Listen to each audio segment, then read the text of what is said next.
دنیا امام زمانہ کی غیبت کو تعجب کی نگاہ سے دیکھتی ہے، جبکہ ہم بہت جلد بیان کریں گے کہ سب سے پہلی غیبت کائنات میں کب وقوع پذیر ہوئی۔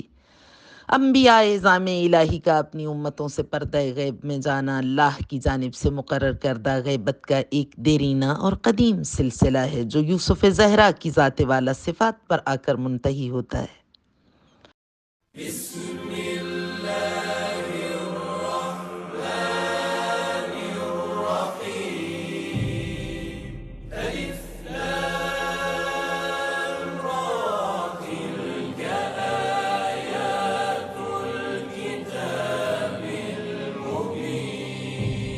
إنا أنزلناه قرآنا عربيا لعلكم تعقلون نحن نقص عليك أحسن القصص بما أوحينا إليك هذا القرآن وإن كنت من قبله لمن الغافلين بسم اللہ الرحمن الرحیم۔ یا ایھا الذین آمنوا کتب علیکم الصیام کما کتب علی الذین من قبلکم لعلکم تتقون۔ ہماری گفتگو آقا نامدار سرکار رسالت مآب صلی اللہ علیہ وآلہ وسلم کے خطبہ شعبانیہ سے متعلق، جس میں آقا نے بہت سے مکارم اخلاق کو اپنانے کی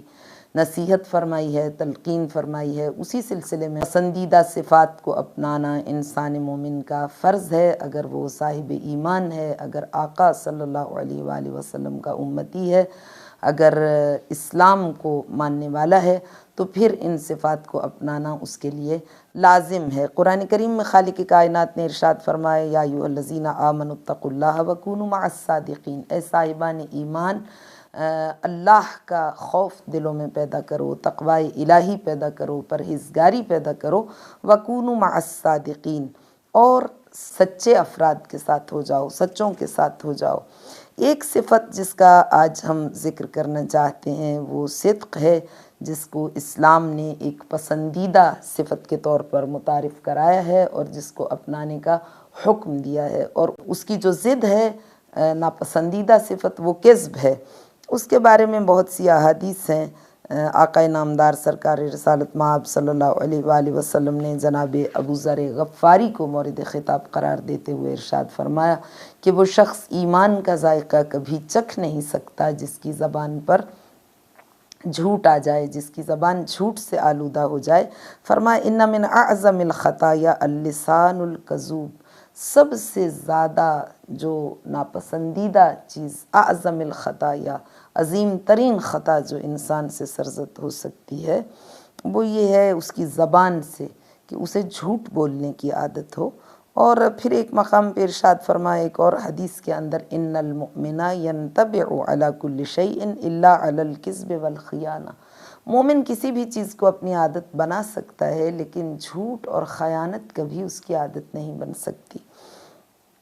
پھر ایک مقام پہ فرمایا کہ جبل المؤمن علی کل طبیعہ الا الخیانۃ والکذب، الفاظ مختلف ہیں لیکن مفہوم حدیث کا وہی ہے کہ انسان مومن کسی بھی چیز کو اپنی عادت بنا سکتا ہے لیکن جھوٹ اور خیانت کبھی اس کی طبیعت کا حصہ نہیں بن سکتے، کبھی اس کی سرشت کا حصہ نہیں بن سکتے۔ تو احادیث اس سلسلے میں بے شمار ہیں۔ فرمایا لا یکذب الکاذب الا من مہانۃ نفسہ،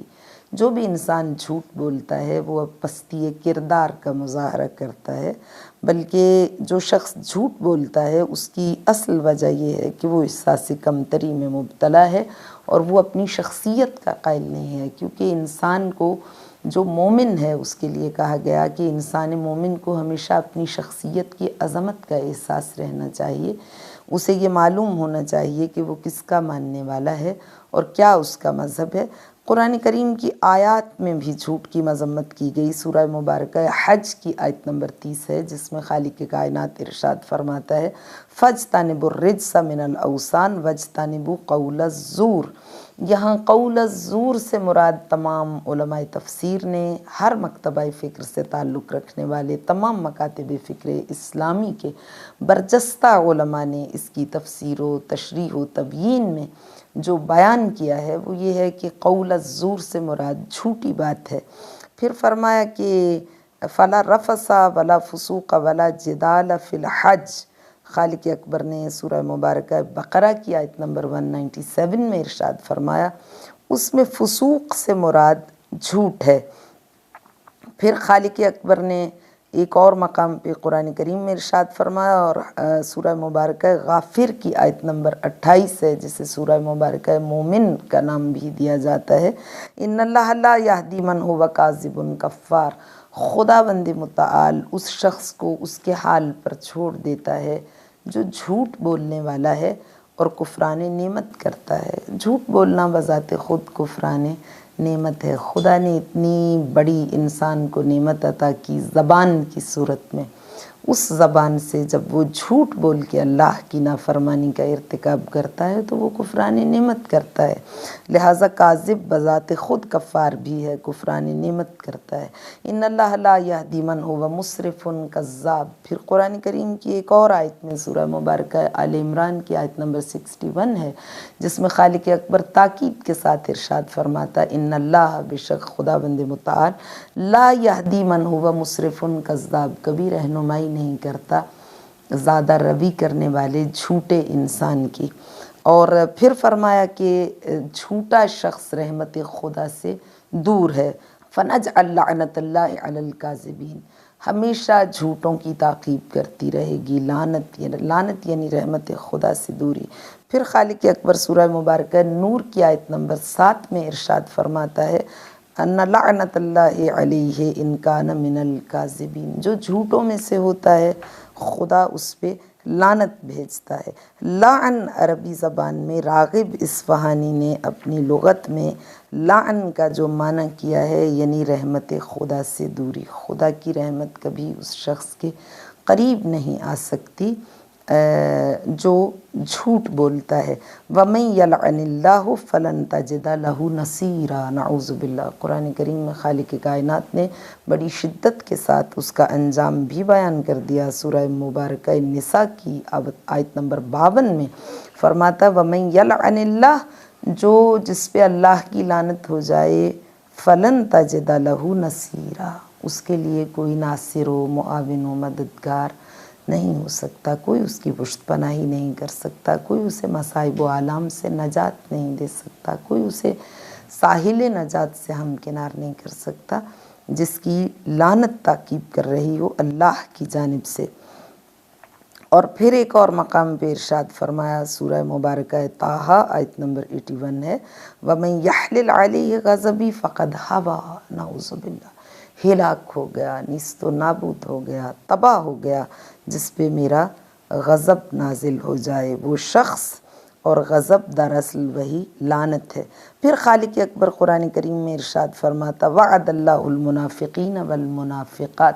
ظاہر ہے جو شخص جھوٹ بولتا ہے وہ منافق ہے، وہ خلاف حق بات کرتا ہے، اور جو حق کو چھپاتا ہے اور خلاف حق عمل انجام دیتا ہے وہی تو منافق ہوتا ہے۔ وعد اللہ المنافقین والمنافقات والکفار نار جہنم خالدین فیہا ہی حسبہم ولعنہم اللہ ولہم عذاب مقیم۔ خدا منافق مرد اور منافق عورتوں اور والکفار اہل کفر افراد کو ان کے لیے وعدہ کیا ہے نار جہنم، جہنم کی آگ کا، خالدین فیہا، خلود ہے، ہمیشگی ہے، دوام ہے، استمرار ہے، کبھی جہنم کی آگ سے وہ نہ نکلیں گے۔ یا حسبہم ولعنہم اللہ ولہم عذاب مقیم، عذاب مقیم یعنی ایک پائیدار، ایک کبھی نہ ختم ہونے والا، ایک لازوال، ایک فنا ناپذیر، ایک مستقل اور مسلسل رہنے والا عذاب۔ لعنہم اللہ، اور خدا ان پہ اپنی لعنت بھی بھیجے گا، وَلَهُمْ عَذَابٌ مُقِيمٌ، اور ان کے لیے ہمیشہ رہنے والا عذاب ہے۔ پھر فرماتا ہے سورہ مبارکہ فتح کی آیت نمبر 6 ہے، فرماتا وَيُعَذِّبَ الْمُنَافِقِينَ وَالْمُنَافِقَاتِ وَالْمُشْرِكِينَ وَالْمُشْرِكَاتِ الظَّانِينَ بِاللَّهِ ظَنَّ السَّوْءِ عَلَيْهِمْ دَائِرَةُ السَّوْءِ وَغَضِبَ اللَّهُ عَلَيْهِمْ وَلَعَنَهُمْ وَأَعَدَّ لَهُمْ جَهَنَّمَ وَسَاءَتْ مَصِيرًا۔ الظانین، زن کے معنی سے زن گمان کو کہتے ہیں۔ یعذب المنافقین والمنافقات، خدا منافق مرد اور منافق عورتوں پر اپنا عذاب نازل کرے گا، والمشرکات، والمشرکین والمشرکات، مشرک مرد اور مشرک عورتوں پر، اور وہ لوگ جو اللہ کے بارے میں برا گمان رکھتے ہیں۔ غضب اللہ علیہم، خدا اپنا غضب بھی ان پہ نازل کرے گا، ولعنہم، ان پہ اپنی لعنت ڈالے گا، وأعد لہم جہنم، ان کے لیے جہنم کو مہیا آمادہ اور تیار کر دے گا، وساءت مصیرا، کتنا بدترین انجام ہے یہ۔ اصل میں ہم بیان کر رہے ہیں کہ کون کون لوگ ہیں جن پہ اللہ کی لعنت ہوتی ہے۔ منافقوں کے بارے میں بیان کیا، مشرکوں کے بارے میں بیان کیا، اب کافروں کے بارے میں فرماتا ہے ان الذین کفروا وماتوا وهم کفار اولئک علیہم لعنت اللہ والملائکۃ والناس اجمعین۔ ان الذین کفروا، وہ افراد جو جنہوں نے کفر کیا، وماتوا، اور وہ حالت کفر میں موت سے ہم آغوش ہو گئے، اولئک علیہم لعنت اللہ، ان پر اللہ کی لعنت ہے، والملائکۃ والناس اجمعین، ملائکہ بھی ان پر لعنت بھیجتے ہیں، انسان بھی، سب کی جانب سے ان پر لعنت ہے۔ چوتھا گروہ جس کو خداوند متعال نے مورد لعن قرار دیا، چونکہ ہم نے یہاں پہ کچھ گروہ آپ کے سامنے بیان کیے، کون کون افراد ہیں جن پہ اللہ کی لعنت ہوگی۔ منافقین ہیں مرد اور عورتیں، مشرکین ہیں مرد اور عورتیں، اور کافر ہیں مرد اور عورتیں، اور اب چوتھا گروہ جو بیان کیا وہ افراد ہیں جو مفسدین فی الارض کے مصداق ہیں۔ والذین ینقضون عہد اللہ من بعد میثاقہ ویقطعون ما امر اللہ بہ ان یوصل ویفسدون فی الارض اولئک لہم اللعنۃ ولہم سوء الدار۔ نعوذ باللہ، یہ بھی بڑی خوفناک آیت ہے جو خالق اکبر نے سورہ مبارکہ بقرہ کی آیت نمبر 161 ہے۔ فرمایا والذین ینقضون عہد اللہ، وہ جو عہد الہی کو توڑ دیتے ہیں، من بعد میثاقہ، اس پیمان کے بعد، عہد کے بعد جو خدا سے کیا، ویقطعون ما امر اللہ بہ ان یوصل، اور اس سے بھی زیادہ خوفناک بات یہ ہے کہ وہ صلہ رحمی نہیں کرتے اپنے عزیز و اقربا کے ساتھ۔ کتنی ناپسندیدہ ہے یہ صفت کہ انسان اپنے اعزاء سے کٹ جائے اور ان کو فائدہ نہ پہنچائے۔ جو افراد بھی اپنے اعزاء کو فائدہ نہیں پہنچاتے، مراد یہ نہیں ہے کہ ہر وقت ان کے زانوں سے لگا ان کے پہلو میں بیٹھا رہے، مراد یہ ہے کہ ان کو سپورٹ کرنا، ان کو فائنینشیل سپورٹ کرنا، یا جس طرح کی بھی ان کو سپورٹ کی ضرورت ہے وہ ان کو پہنچاتے رہنا، جہاں بھی وہ کسی مشکل میں مبتلا ہوں ان کی مدد کے لیے پہنچ جانا، یہ صلہ رحمی کے باب میں آتا ہے۔ تو وَيَقْطَعُونَ مَا أَمَرَ اللَّهُ بِهِ أَن يُوصَلَ، وہ صلہ رحمی نہیں کرتے، وَيُفْسِدُونَ فِي الْأَرْضِ، زمین میں فساد پھیلاتے ہیں، أُولَئِكَ لَهُمُ اللَّعْنَةُ وَلَهُمْ سُوءُ الدَّارِ، ان افراد پہ اللہ کی لعنت ہے اور ان کے لیے بدترین گھر ہے آخرت میں۔ پانچواں گروہ جس پہ خدا نے لعنت بھیجی ہے، وقالت الیہود ید اللہ مغلولۃ غلت ایدیہم ولعنوا بما قالوا، جب انہوں نے کہا اللہ کے ہاتھ بندھے ہوئے ہیں تو خالق نے آواز دی لعنوا بما قالوا، ان پہ لعنت ہو جو انہوں نے کہا۔ چھٹا گروہ جو مورد لعن الہی قرار پاتا ہے وہ مرتد افراد ہیں۔ فرمایا کہ کیف یہد اللہ قوما کفروا بعد ایمانہم، خدا اس قوم کی رہنمائی کیسے کر سکتا ہے جو ایمان کے بعد کافر ہو گئے۔ وشاہدوا ان الرسول حق وجاءہم البینات، اور پہلے تو یہ شہادت دی کہ رسول حق پر ہے، اور جاءہم البینات، اس کے پاس بہت روشن واضح آشکارا دلائل ہیں، واللہ لا یہدی القوم الظالمین، اور خدا ظالموں کو ہدایت نہیں دیتا، ان کی رہنمائی نہیں کرتا۔ اور اولئک جزاؤہم ان علیہم لعنت اللہ والملائکۃ والناس اجمعین، یہ بھی وہ افراد ہیں جن پہ ملائکہ، انسان اور اللہ سب مل کے لعنت بھیجتے ہیں۔ اولئک جزاؤہم ان علیہم لعنت اللہ، ان کی جزا صرف اور صرف خدا کی جانب سے لعنت ہے۔ اور ساتویں وہ ذات جس پہ خدا نے لعنت بھیجی ہے وہ شیطان ہے۔ ان یدعون من دونہ الا اناسا وان یدعون الا شیطانا مریدا لعنہ اللہ،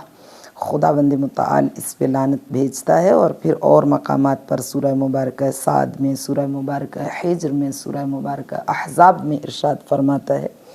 وَإِنَّ عَلَيْكَ لَعْنَتِي إِلَى يَوْمِ الدِّينِ، میری قیامت تک کے لیے تم پہ لعنت ہے۔ وَإِنَّ عَلَيْكَ اللَّعْنَةَ إِلَى يَوْمِ الدِّينِ، تو کچھ طائفے، کچھ گروہ ایسے ہیں جن پہ خدا نے لعنت بھیجی ہے۔ دراصل تو ہم آپ سے یہ بات کر رہے تھے کہ جو دروغ گو ہے، جو جھوٹا شخص ہے، خدا اس پہ لعنت بھیجتا ہے، لیکن پھر ہم نے آپ سے یہ بھی بیان کرنا چاہا کہ قرآن کی روح سے کتنے وہ طائفے ہیں، کتنے وہ گروہ ہیں، کتنی وہ جماعتیں ہیں، کتنے وہ افراد ہیں، کن کن صفات کے حامل جو مورد لعن الہی قرار پاتے ہیں۔ اس میں ہم نے 7 گروہ آپ سے بیان کیے۔ پہلا گروہ ہم نے آپ سے بیان کیا کہ جن پہ اللہ لعنت بھیجتا ہے وہ منافق ہیں، دوسرا گروہ مشرک ہیں، تیسرا گروہ کافر ہیں، چوتھا گروہ وہ ہیں جو عہد الہی کو توڑ دیتے ہیں، صلہ رحمی نہیں کرتے، قطع رحم کرتے ہیں، زمین میں فساد پھیلاتے ہیں، یفسدون فی الارض کے مصداق ہیں۔ پانچواں گروہ قوم یہود ہے، لعنوا بما قالوا۔ چھٹا گروہ وہ افراد ہیں جو ایمان لانے کے بعد مرتد ہو جاتے ہیں۔ ساتواں گروہ شیطان ہے، اور اس کے بعد 8واں گروہ جو بیان کیا وہ افراد ہیں جو اللہ اور رسول کو اذیت دیتے ہیں۔ ان الذین یؤذون اللہ ورسولہ لعنہم اللہ فی الدنیا والآخرہ واعد لہم عذابا مہینا۔ عذاب مہینہ ایک رسوا کن عذاب ان کی تعقیب میں ہے۔ سورہ مبارکہ احزاب کی آیت نمبر 57 ہے۔ خالق اکبر ارشاد فرماتا ہے ان الذین یؤذون اللہ ورسولہ، جو اذیت کا باعث بنتے ہیں اللہ اور اس کے رسول کے لیے، لعنہم اللہ فی الدنیا والآخرہ، خدا دنیا اور آخرت دونوں میں ان پہ لعنت بھیجتا ہے۔ لیکن چونکہ ہماری گفتگو کا موضوع جھوٹ ہے تو ہم آپ سے گزارش کریں گے کہ پیغمبر گرامی اسلام صلی اللہ علیہ وآلہ وسلم نے ارشاد فرمایا جس گناہ کو شرک کے قریب قرار دیا گیا، نعوذ باللہ، ان الشرک لظلم عظیم، شرک سب سے بڑا ظلم ہے، اور سب گناہ معاف کیے جا سکتے ہیں مگر شرک قابل معافی نہیں ہے۔ تو فرمایا الا اخبرکم باکبر الکبائر، آقا نے ارشاد فرمایا کیا میں تمہیں خبر دوں کبیرہ سے کبیرہ گناہ کی، اکبر الکبائر کی، سب سے بڑے گناہ کی، الشرک باللہ وعقوق الوالدین وقول الزور ای الکذب۔ فرمایا کہ الشرک باللہ، اللہ کی ذات کے ساتھ کسی کو شریک قرار دینا، وعقوق الوالدین، نعوذ باللہ، والدین کی نافرمانی، ان کی دل آزاری، ان کے ساتھ برا سلوک، وقول الزور، اور جھوٹی بات زبان سے کہنا، اور پھر فرمایا کہ جھوٹ دنیا کی ہر برائی کی جڑ ہے، اساس ہے، بنیاد ہے، وجہ ہے، سبب ہے۔ فرمایا کہ جعلت الخبائث کلها فی بیت وجعل مفتاحها الکذب، جعلت الخبائث کلها فی بیت، خبیث کا پلورل ہے خبائث، جعلت الخبائث فی بیت، اگر ساری دنیا کے خبائث کو، برائیوں کو، گندگی، آلودگی کو، غلاظت کو ایک مکان میں جمع کر دیا جائے، فی بیتن، تو وجعل مفتاحها الکذب، اس کی چابی جھوٹ ہے، ان ساری غلاظتوں تک، کثافتوں تک، گندگی اور آلودگیوں، آلائشوں تک پہنچنے کی چابی جھوٹ ہے۔ فرمایا کہ جھوٹ شراب سے بدتر ہے۔ ان اللہ عز وجل جعل للشر اقفال وجعل مفاتیح تلک الاقفال الشراب والکذب شر من الشراب، نعوذ باللہ، والکذب شر من الشراب۔ ان اللہ عز وجل جعل للشر اقفالا، خدا نے شر کے لیے، برائی کے لیے کچھ قفل لگا دیے ہیں، تالے لگا دیے ہیں، وجعل مفاتیح تلک الاقفال الشراب، ان برائیوں کے لیے جو چابی قرار دی ہے وہ شراب ہے، والکذب شر من الشراب، اور جھوٹ شراب سے زیادہ بدتر ہے۔ پھر فرمایا کہ ان الکذب هو خراب الایمان، جھوٹ ایمان کو تباہ کر دیتا ہے، نیست و نابود کر دیتا ہے۔ اور آقا نامدار سرکار رسالت مآب صلی اللہ علیہ وآلہ وسلم کی متعدد احادیث جو انتہائی زیادہ اظہار نفرت کیا گیا جھوٹے انسان سے، فرما الکذب یسود الوجہ، جھوٹ انسان کے چہرے کو قیامت میں سیاہ کر دے گا، اور فرمایا کہ جھوٹ کبھی ایمان کے ساتھ سازگار نہیں ہے، یہ خطرے کی گھنٹی ہے صاحبان ایمان کے لیے۔ ان ابی الحسن الرضا علیہ السلام قال سئل رسول اللہ صلی اللہ علیہ وآلہ وسلم یکون المؤمن جبانا، کسی نے آقا سے سوال کیا کہ کیا مومن بخیل ہو سکتا ہے؟ قال نعم، ہاں، قیل ویکون بخیلا، قال نعم، قیل یکون کذاب، قال لا، کا مومن جھوٹا بھی ہو سکتا ہے؟ فرمایا ہرگز نہیں۔ پھر فرمایا کہ او لعلک وجدتنی فی مقام الکاذبین فرفضتنی، دعائیہ کلمات ہیں مولا کے، جن میں مولا نے ارشاد فرمایا ہے کہ او لعلک وجدتنی فی مقام الکاذبین فرفضتنی، پروردگار کہیں ایسا تو نہیں کہ تو نے مجھے جھوٹوں میں سے پایا اور مجھے میرے حال پہ چھوڑ دیا اور میری فریاد رسی کرنا چھوڑ دی اور میری دعا پر تو لبیک نہیں کہتا۔ میری دعا شرف استجابت سے ہمکنار شاید اس لیے نہیں ہوتی کہ تو نے مجھے جھوٹا پایا ہے۔ جھوٹ اتنی ناپسندیدہ صفت ہے۔ فرمایا کہ المؤمن اذا کذب من غیر عذر لعنہ 70,000 ملک وخرج من قلبہ نتن حتی یبلغ العرش فیلعنہ حملۃ العرش۔ جب مومن جھوٹ بولتا ہے، بعض لوگوں کو عادت ہوتی ہے بغیر وجہ کے جھوٹ بولنے کی، حالانکہ ہم جھوٹ کو کسی طرح بھی جسٹیفائی نہیں کر سکتے، جھوٹ کی کوئی جسٹیفیکیشن نہیں ہے، کوئی توجیہ نہیں ہے، جھوٹ بولنا ہی نہیں چاہیے، مصلحتاً بھی جھوٹ نہیں بولنا چاہیے۔ بعض لوگ کہتے ہیں مصلحتاً جھوٹ بولا، کبھی انسان مومن کو جھوٹ بولنا ہی نہیں چاہیے، مگر بعض لوگ عادتاً جھوٹ بولتے ہیں، کہیں ضرورت بھی نہیں ہوتی مگر عادتاً بول دیتے ہیں۔ فرمایا ایسا شخص جو بغیر وجہ کے جھوٹ بولتا ہے، حالانکہ اگر جھوٹ وجہ سے بھی بولا جائے تو وہ جھوٹ ہی ہے، وہ انسان کی حیثیت کو گرا دیتا ہے نگاہ خالق سے، لیکن بہرحال اگر وجہ کے بغیر بولا جائے تو لعنہ 70,000 ملک، 70,000 ملائکہ اس پہ لعنت بھیجتے ہیں۔ وخرج من قلبہ نتن، اور اس کے اعماق وجود سے ایک بدبو نکلتی ہے، حتی یبلغ العرش، وہ عرش تک پہنچتی ہے، فیلعنہ حملۃ العرش، اور حاملین عرش بیزار ہو کے اس پہ لعنت بھیجتے ہیں۔ اور پھر ایک حدیث میں فرمایا ثلاث من کن فیہ فہو منافق وان صام وصلی وزعم انہ مسلم اذا حدث کذب واذا وعد اخلف واذا اؤتمن خان۔ فرمایا کہ 3 افراد ایسے ہیں کہ اگر وہ یہ سمجھیں کہ وہ مسلمان ہیں تو بھی وہ مسلمان نہیں ہیں، اور منافق ہیں۔ ثلاث من کن فیہ فہو منافق، 3 صفتوں میں سے اگر ایک صفت کسی انسان کے اندر پائی جاتی ہو تو اسے احادیث کی زبان میں منافق کہا گیا، اور نگاہ خدا میں وہ منافق ہے۔ وَإِن صَامَ وَصَلَّى، نعوذ باللہ، اگر وہ نماز بھی باقاعدگی سے پڑھتا ہو، اگر وہ روزے بھی باقاعدگی سے رکھتا ہو، کبھی روزہ اس نے قضا نہ کیا ہو، کبھی نماز قضا نہ کی ہو، وَزَعَمَ، اور وہ یہ سمجھتا ہو، أَنَّهُ مسلم، وَزَعَمَ أَنَّهُ مسلم، وہ یہ سمجھتا ہو کہ وہ مسلم ہے، مسلمان ہے، لیکن اذا حدث کذب، جب بات کرے تو جھوٹ بولے، وَإِذَا وَعَدَ أَخْلَفَ،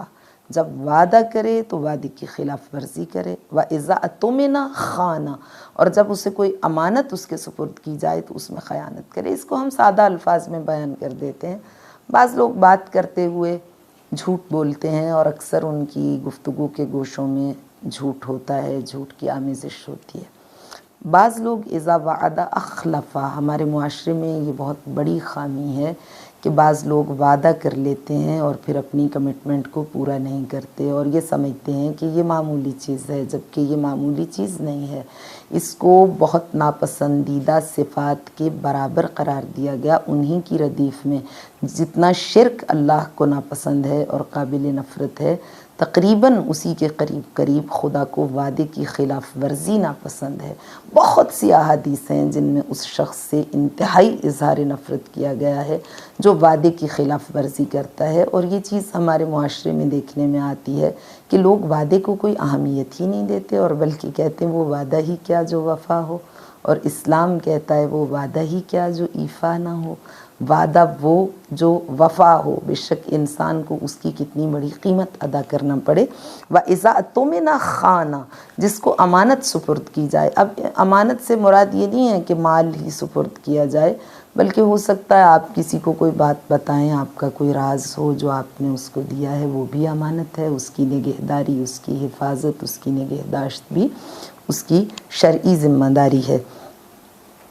اور ارب الربا الکذب، سب سے زیادہ بدترین ربا جھوٹ ہے،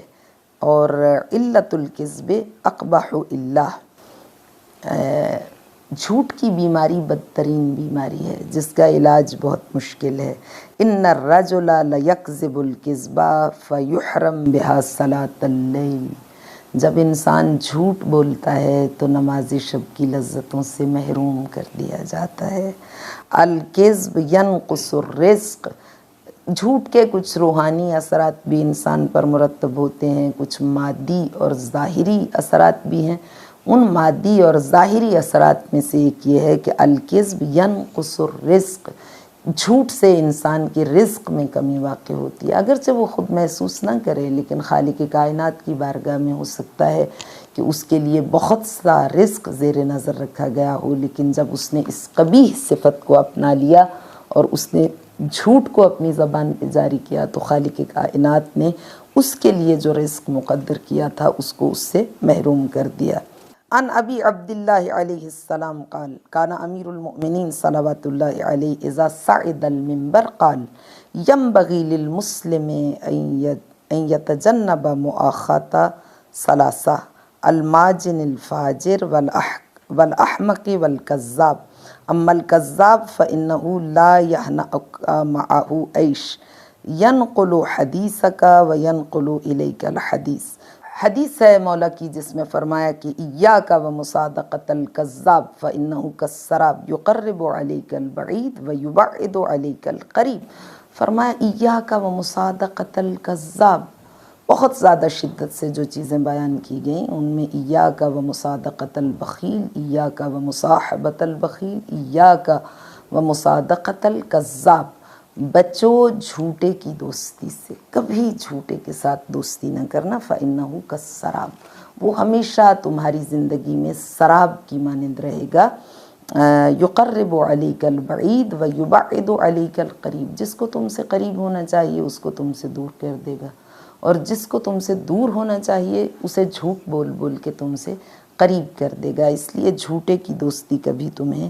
فائدہ نہیں دے سکتی۔ لا تحکم علی رجل بشیء حتی تنظر الی من یحاسب فانما یعرف الرجل باشکالہ واقرانہ وینسب الی اصحابہ واخدانہ۔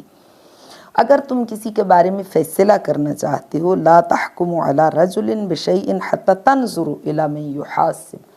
پہلے یہ دیکھو کہ وہ کس کے ساتھ اٹھتا بیٹھتا ہے، اس کا کمپینین کون ہے، اس کی کمپنی کس کے ساتھ ہے۔ یہ دوسرے مقامات پہ بھی فرمایا فَلْيَنْظُرْ مَنْ يَتَخَالَلْ، دیکھو کہ اس کی دوستی کس کے ساتھ ہے، پھر فیصلہ کرو کہ وہ کیسا انسان ہے۔ لہٰذا تمہیں احتیاط کرنا چاہیے کہ کبھی جھوٹے کے ساتھ دوستی نہ کرو، وَإِلَّا قیامت کے دن جن لوگوں نے بھی دوستوں کے انتخاب میں احتیاط کا مظاہرہ نہیں کیا ان کے لیے قرآن کریم ارشاد فرماتا یوم یعز الظالم علی یدیہ یقول یا لیتنی اتخذت مع الرسول سبیلا یا ویلتی لیتنی لم اتخذ فلانا خلیلا یا ویلتی لیتنی لم اتخذ فلانا خلیلا۔ یوم یعز الظالم علی یدیہ، ظالم قیامت کے دن اپنے ہاتھوں کو کاٹ رہا ہوگا فرط ندامت سے، اور وہ کہے گا یا لیتنی اتخذت مع الرسول سبیلا، کاش میں نے حضور نبی اکرم صلی اللہ علیہ وآلہ وسلم کا متعارف کردہ راستہ اپنایا ہوتا، اور یا ویلتی لیتنی لم اتخذ فلانا خلیلا، کاش میں نے فلاں بدبخت کو اپنا دوست نہ بنایا ہوتا۔ تو کوشش یہ کرنا چاہیے کہ ہماری دوستیاں تقویٰ کی بنیاد پر ہوں، اور قرآن کریم میں ارشاد بھی فرما دیا الاخلاء یومئذ عدو الا المتقین، قیامت کے دن دوستیاں دشمنیوں میں بدل جائیں گی مگر وہ دوستی جو تقویٰ اور پرہیزگاری کی بنیاد پر ہوگی۔ ہمیں کوشش کرنا چاہیے کہ قرآن نے، احادیث نے جو ناپسندیدہ صفات متعارف کرائے ہیں ان سے بھی بچیں، اور ان ناپسندیدہ صفات کے حامل افراد سے بھی بچیں، یا ان کی اصلاح کریں اور یا خود کو ان کے صفات سے متاثر ہونے سے بچائیں۔ خداوند متعال ہم سب کو اپنی اطاعت کی توفیق عنایت فرمائے، اس کی بتائی ہوئی روشن راہوں پر گامزن ہو سکیں۔ والسلام علیکم ورحمۃ اللہ۔ ہم آپ سے شیئر کریں گے جمعہ کے روز انجام پانے والا ایک چھوٹا مگر انتہائی ایفیکٹو مؤثر عمل